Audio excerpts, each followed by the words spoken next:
Xin mến chào quý khán thính giả đã đến với kênh Lúa Vàng. Quý vị thân mến, cho đến thời điểm này, sự kiện Sư Minh Tuệ không chỉ là hiện tượng tôn giáo mà còn là một hiện tượng xã hội và đã bắt đầu mang màu sắc chính trị. Đã có quá nhiều bài viết và ý kiến về việc hành đạo của Sư. Đồng tình ca ngợi có, phản đối phỉ báng có, nhưng không thể ngăn chặn được sự quý trọng và tôn sùng của rất nhiều người.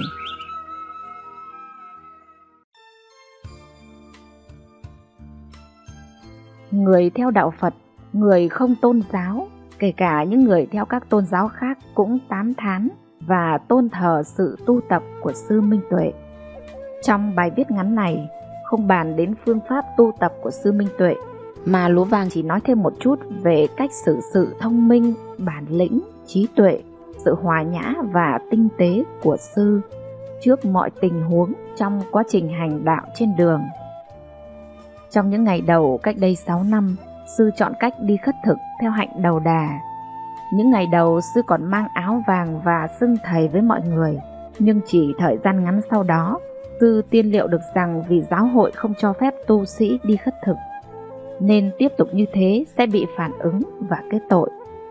Do đó Sư mang bộ y phấn tảo, ôm bình bát là nồi cơm điện và không nhận mình là tu sĩ, không trực thuộc giáo hội, xưng là con với tất cả mọi người, bỏ chữ thích mà chỉ gọi là Minh Tuệ. Đó là một lựa chọn khôn ngoan. Thế nhưng khi Sư nổi tiếng, giáo hội lại ban hành công văn thông báo Sư Minh Tuệ không phải là tu sĩ, không trực thuộc giáo hội. Đó là một việc làm thừa thãi và lộ bản chất sân si của kẻ mang danh đại diện cho giáo hội. Bởi ngay từ đầu, Sư Minh Tuệ có nhận mình là tu sĩ đâu. Sư xưng mình là con với mọi người, xem mọi người là cha mẹ, anh em. Sư bảo Sư vẫn còn đang tu tập nên chưa thể làm thầy ai cả. Do vậy giáo hội đã bị việt vị bởi công văn này. Và qua đó cho thấy Sư Minh Tuệ đã nhìn thấy trước sự việc sẽ diễn ra. Khi đi bộ hành trên đường, khi đến bất kỳ chỗ nào nghỉ, Sư đều ngồi kiết già, trên khoảnh đất, dưới gốc cây, trên mỏm đá treo leo, hay chỉ là một thềm nhà, Sư luôn luôn ngồi kiết già. Ngồi được như thế phải trải qua một thời gian tu tập mới có được. Đó là chưa kể hàng đêm Sư vẫn ngồi với tư thế ấy để ngủ ngồi. Kiểu ngồi ấy chứng minh Sư đã là người tu tập rất lâu năm cùng với sự kiên trì, tinh tấn. Không có bản lĩnh sẽ không thể làm như thế được. Bước chân Sư thoăn thoắt trên đường dù mưa hay nắng, với nụ cười đầy bao dung. Khi có quá nhiều người cạo đầu theo Sư, Sư tuyên bố Sư chưa đủ điều kiện nên không thu nhận đệ tử. Ai muốn thì cứ tham gia, không theo được thì về, không đồng tình và cũng chẳng từ chối ai. Thế nhưng Sư vẫn giữ một khoảng cách để không bị kết tội là tụ tập, rủ rê, tổ chức mọi người. Khi đoàn đã quá đông, Sư luôn đi cuối cùng, tách biệt với đoàn một khoảng cách. Đó là một lựa chọn khôn ngoan. Dù Sư vẫn giúp đỡ mọi người trong đoàn lúc nghỉ ngơi, dạy cho mọi người may y, giải thích những yêu cầu của người tu hạnh đầu đà. Nhiều người đi theo Sư cho biết Sư như có một lực hấp dẫn, một từ trường khiến khi cạnh Sư sẽ thấy tâm an lạc, thanh thản. Bởi Sư đã buông bỏ tất cả, kể cả mạng sống của mình. Do vậy lòng Sư an lạc và truyền được sự an nhiên đến được với người xung quanh. Giữa con đường thiên lý, Sư luôn nở nụ cười mang đến cho mọi người hạnh phúc. Đó chính là sự hấp dẫn của Sư. Người ta đảnh lễ Sư, Sư bảo hãy đảnh lễ Phật, Pháp, Tăng, chứ Sư đang tu học không dám nhận lễ. Để ý thấy rằng khi có người quỳ lạy, Sư đều ngoảnh mặt sang chỗ khác và không lạy hay vái trả. Hành động tế nhị đó cho thấy Sư không nhận sự vái lạy này. Tôi theo dõi khi Sư bắt đầu nổi tiếng từ lúc đến Hà Tĩnh, có 2 lần Sư vái lạy. Một lần Sư vái trả lễ khi một sư cô đảnh lễ, đó là Sư vái trả một kẻ tu hành. Và một lần Sư và các đồng tu lại một tượng Phật dưới trời mưa tầm tã ở Quảng Trị, khi một đạo hữu vừa thỉnh một tượng Phật xin Sư Minh Tuệ chứng minh. Khi đoàn bắt đầu đến Quảng Bình, người dân bắt đầu đi theo đoàn quá đông. Sư đã nhiều lần ôn tồn khuyên mọi người không nên tụ tập, nên về nhà lo việc. Kể cả khi sư bị đám đông xô đẩy, đụng chạm, sư vẫn không biểu lộ sự khó chịu hay phiền nhiễu, mà chỉ nhỏ nhẹ với lời khuyên và lời chúc mọi người hạnh phúc. Như vậy sư đã chẳng còn sân si, giận dữ nữa. Ngay cả khi ở Quảng Nam, sư đã bị đánh gãy răng tóe máu, sư vẫn bình thản mà chúc người ta hạnh phúc, bình an. Đấy cũng là một cách tu tập. Hai người lãnh đạo xã ở Quảng Trị không cho phép đoàn sư nghỉ đêm ở Nghĩa Trang. Sư vẫn mỉm cười và chúc cho họ hạnh phúc. Điềm tĩnh tiếp tục hành trình để tìm chỗ nghỉ chân. Khi chiều về, trong Nghĩa Trang hay bãi đất trống, sư cũng luôn có một khoảng cách nhất định với những người đi theo đồng tu. Đó là cách để chứng minh sư không chủ trương tụ tập, tổ chức, lập tăng đoàn để luật pháp không có lý do bắt bẻ. Rất nhiều người chất vấn, trao đổi với sư về kinh sách, tu tập. Sư luôn trả lời hết sức đơn giản, mộc mạc, dễ hiểu và ngắn gọn. Bởi sư không phải là người thuyết pháp, mà sư là người hành pháp. Hơn nữa, nhiều người đặt câu hỏi theo kiểu hỏi đố để kiểm tra việc tu học của sư. Sư biết điều đó nên không diễn giải dài dòng. Sư chỉ nói việc giữ giới, tu theo lời Phật đã dạy là đủ. Không đi sâu vào kinh sách thuyết giảng giữa trộn rộn, ồn ào của hàng trăm con người, cũng là lối xử sự khôn ngoan và khiêm tốn. Lúc hàng trăm người chen chúc cúng dường thức ăn, khi đoàn người đồng tu đã lên đến 70 người, việc trà trộn sẽ mang lại nguy hiểm trong các thức ăn, nước uống có thể xảy ra. Sư chọn cách tự mỗi người hay nhóm nhỏ đến từng nhà bất kỳ để xin ăn, không nhận món ăn cúng giữa đường. Đó là cách hay nhất để tránh những hiểm nguy đầu độc có thể xảy đến. Khi biết tin thầy Minh Thiện qua đời vì sốc nhiệt, đột quỵ sau mấy ngày theo đoàn, đôi mắt của sư không còn vui, chất chứa niềm thương tiếc. Và kể từ hôm đó, trên vai của sư Minh Tuệ xuất hiện một dải khăn tang trắng. Đó là sự tinh tế khiến người có chút suy nghĩ sẽ cảm thông.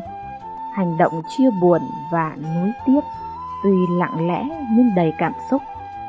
Giờ đây, trước những trộn rộn của truyền thông, của hàng trăm hàng ngàn người cứ theo sư trên đường, sư đành phải ẩn tu. Có lẽ đó là giải pháp tốt nhất trong thời điểm này. Mọi người đang lo cho sự an toàn của sư, lo lắng cho sức khỏe của sư.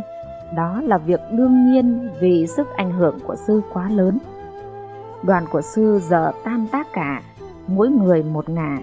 Lúc này mới rõ ai là người quyết tâm tu, người nào chỉ là kẻ hùa theo ngọn gió với mục đích riêng. Thầy Minh Tạng, Minh Trí, Trơn Trí, Như Ngộ và vài vị nữa vẫn đang tiếp tục trên con đường tu học. Đó là những người đáng trân trọng. Tôi có xem đoạn thầy Như Ngộ vẫn tiếp tục hành trình cô độc giữa đường với làn da rám nắng, mới hiểu được quyết tâm của người trẻ tuổi này. Cứ xem như sư Minh Tuệ tạm yên một thời gian, nhưng theo ý của sư vẫn tiếp tục con đường đã chọn, nghĩa là sư sẽ vẫn tiếp tục đi trên con đường của một người tu hạnh đầu đà. Không có gì có thể cản trở khát vọng của sư. Mong mọi người đừng gán cho sư là vật sống, là Bồ Tát, là A-la-hán, rồi rồng rắn theo sư như cũ nữa. Hãy để cho sư yên tâm tu tập. Hãy xem sư là bậc chân tu. Bậc chân tu đó như luồng ánh sáng soi rõ đám tà tăng, sàm tăng, ác tăng trong các chùa to lớn, tượng lớn đang mê muội nhiều người. Ánh sáng của bậc chân tu Minh Tuệ cũng đã khiến nhiều người tỉnh thức, thay đổi tư duy, hiểu ra thế nào là chánh pháp, giác ngộ được thế nào là một cuộc sống an lạc và hạnh phúc. Nó không phải là tiền tài, danh vọng, cũng chẳng phải cứ cầu cúng dường nhiều là được phước. Ánh sáng của sư Minh Tuệ đã giúp nhiều người đời hiểu rõ hơn về Phật Pháp. Đó là điều lớn nhất sư Minh Tuệ đã mang đến cho đời. Tác giả Đỗ Duy Ngọc. Sự kiện sư Minh Tuệ xuất hiện không chỉ làm rung chuyển xã hội như sóng trào, mà còn tác động mạnh mẽ thấm sâu vào tâm trí mỗi người dài lâu. Đứa cháu của tôi có nhiều băn khoăn tâm tư về chuyện này. Nay ông cháu trao đổi về những băn khoăn bằng mấy câu hỏi vấn đáp dưới đây. Hy vọng nó sẽ làm sáng tỏ một vài thắc mắc. Qua đó ta sẽ có cái nhìn rộng mở, đa chiều hơn về hiện tượng sư Minh Tuệ. Thứ nhất, đạo Phật tu như sư Minh Tuệ vô sản là hạnh phúc. Vậy không cần phấn đấu để làm giàu thì xã hội làm sao phát triển? Nước ta có 100 triệu người, có hơn 40.000 tăng ni, mà cả nước chỉ có một sư Minh Tuệ tu hạnh đầu đà thôi. Nhưng một mình ông tu như vậy đã giúp cho mọi người tỉnh ngộ ra, thấy chân lý của đạo Phật Thích Ca Mâu Ni chân thật, giản dị như thế nào để tu tập cho đúng. Chỉ vậy thôi, đóng góp của ông là vô giá. Còn mọi người muốn hạnh phúc thì phải phấn đấu làm thật tốt công việc của mình và sống một cách có Phật tính. Như thầy Minh Tuệ nói, bớt tham, sân si, đừng có trộm cắp, tà dâm, nói dối. Nghĩa là sống, làm việc có trí tuệ và lòng từ bi. Giàu có nhưng sống giản dị, tiết kiệm, biết chia sẻ, giúp đỡ mọi người thì mới hạnh phúc. Còn chỉ tham giàu vật chất mà tâm bất thiện thì luôn cảm thấy bất an, đau khổ, chứ không sao hạnh phúc được. Thực tế xã hội chưa bao giờ phơi bày ra biết bao nhiêu tấm gương tham sân si, vô minh, dẫn đến thân bại danh liệt để ta suy ngẫm thấm thía như thời nay. Nên tuổi trẻ phải nhớ, khoa học và đạo Phật là hai thanh đường ray đưa con tàu xã hội tới văn minh, hạnh phúc. Phải giỏi khoa học, công nghệ, đồng thời biết tu tâm, làm hiển lộ Phật tính thì cá nhân mới có hạnh phúc, xã hội mới tốt đẹp. Thứ hai, tu để hạnh phúc, nhưng ông Minh Tuệ tu khổ thế thì ai học được? Tâm nguyện, lý tưởng của ông Minh Tuệ là tu để giải thoát hoàn toàn, thoát khỏi luân hồi sinh tử, noi theo Đức Phật, nên ông xả bỏ triệt để, tận cùng tham, sân, si, ngã chấp, buông bỏ mọi dính mắc ở trên đời, kể cả gia đình, cha mẹ, tối giản nhu cầu vật chất để nuôi sống cái xác thân, chỉ cần ở mức tối thiểu nhất cho sự sống còn. Người thường thấy ông khổ cực vô cùng, nhưng ông ấy rất hạnh phúc, vì mỗi giây thấy mình vượt qua tất cả khổ đau, hoan hỉ dấn bước trên con đường tu tập, đi gần đến chân lý. Ta người thường tu theo lời Phật dạy để sống giàu có, văn minh mà lương thiện, an vui, hạnh phúc. Thứ ba, sao lại phải ăn một bữa, ngủ ngồi và mặc áo vá?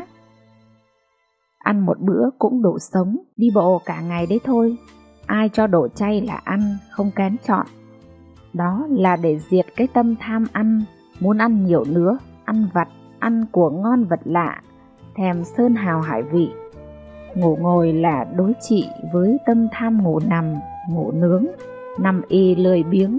Ngồi thiền lúc mệt buồn ngủ thì chợp mắt một lúc rồi tỉnh thức. Mặc y phấn tảo là tiết kiệm tột cùng, chỉ nhặt những mảnh vải người ta vứt bỏ, chắp vá vào, may ba y, đối trị hoàn toàn với tâm tham, si mê chạy theo các mốt, mua sắm hàng trăm bộ quần áo xa hoa, lãng phí. Ngủ ở ngoài trời, nghĩa địa, gốc cây để đối trị với tâm tham đắm vào giường êm, đệm ấm, điều hòa nóng lạnh. Đầu trần chân đất đi bộ, vẫn đi khắp mọi miền đất nước như tổ tiên ta ngày xưa. Sao bây giờ mấy bước là lên xe xuống tàu? Tóm lại tự nguyện sống khổ tột cùng để trải nghiệm nỗi khổ, biết khổ, vượt khổ được, tâm sẽ không vướng mắc gì, ngập tràn niềm an lạc. Còn một lý do sư Minh Tuệ mặc y phấn tảo, ôm ruột nổi cơm điện đi khất thực là để không lẫn với các sư ở chùa mặc áo vàng, cầm bình bát xịn giả vờ đi khất thực quanh chùa. Từ những phân tích trên, ta phải xem lại mình, xem đã sống lãng phí biết bao mà vẫn muốn thật nhiều nữa. Chính lòng ham muốn vô độ ấy làm ta khổ trong tâm và khổ lây người khác. Hãy buông xả bớt đi, cuộc sống sẽ đơn giản, nhẹ nhàng, tâm sẽ an lạc, tươi vui hơn. 4. Sao đầu trần chân đất mà ông đi khắp đất nước để làm gì? Thì Sư Minh Tuệ đã nói, mấy năm ở một chỗ, chỉ đi khất thực loanh quanh thì cảm thấy chưa hiểu đời, hiểu mình, nên muốn ra đời xúc chạm xã hội để học được nhiều điều hơn, đó chính là tu. Mấy năm ông ít giao tiếp xã hội nên nói năng vụng về, có người cho là nói ngô nghê, đi khắp các vùng miền gặp đủ mọi hạng người trong xã hội. Có người thương thì hoan hỉ bố thí, có người vừa cho vừa khinh, có người xua đuổi, mắng chửi, nhiếc móc, thậm chí là bị đánh hộc máu mồm. Đó đều là tu, vượt qua mọi kiếp nạn để trau dồi bản lĩnh kiên cường, nhẫn nhục, từ bi, trí tuệ. Đúng là rèn luyện sức khỏe cả về thể xác và tâm trí. Hiểu đời, hiểu đất, hiểu người, hiểu mình. Có tu vậy mới hy vọng thành bậc đại trí, đại bi, đại dũng. Tuổi trẻ muốn trưởng thành cũng phải rèn luyện, trải nghiệm trong thực tiễn xã hội khắc nghiệt.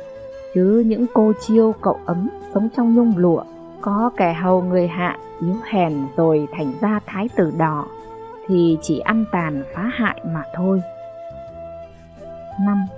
Tại sao cháu thấy ai ông ấy cũng xưng là con vậy ông? Cháu thấy những người xưng thầy, sếp, bác, chú, cô, anh, chị, tao là thể hiện bề trên với người đối thoại, tự cho cái ngã của mình cao hơn, tự xưng trẫm, sư phụ, tự coi ngã của mình là siêu.